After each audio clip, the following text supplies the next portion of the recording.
Good morning, Hope Class, Wednesday, April 29th. It's hump day. Can you believe it? Time is just moving on. Listen, just checking in, a quick check-in with you today. Just wanted to see how your workouts are doing. We want to try to get in 3 workouts this week. The weather has been absolutely fantastic. If you have not been outside, I want to encourage you to try to get outside.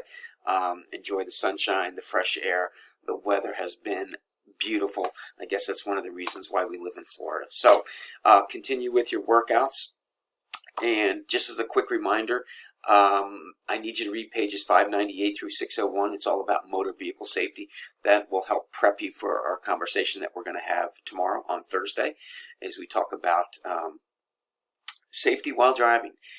So I also attached a short video I came across about, for those of you who have taken your driver's test this summer, it was a short video on tips on how to pass your test. So I know for those of you that will be doing this, taking your test this summer, you'll do fantastic, but you may want to watch that video just on a couple tips on how you pass your test. Other than that, I did include an article about heart health. It was in my latest Men's Health magazine, so I thought I'd just send it to you. It's a one-page. It has 4 suggestions. Actually, 3 out of the 4 apply to you.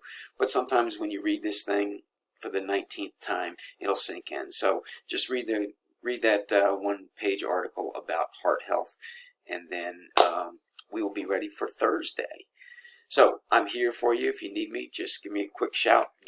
Send me an email. I'm here all day, every day. Certainly specific office hours are from 8 to 11, but I'm here all day to help you.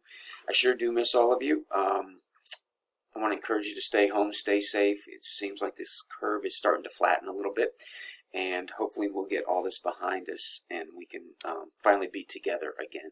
So until we are together again, I want you to know that you're missed greatly, and I need you to be safe, and I will talk to you tomorrow.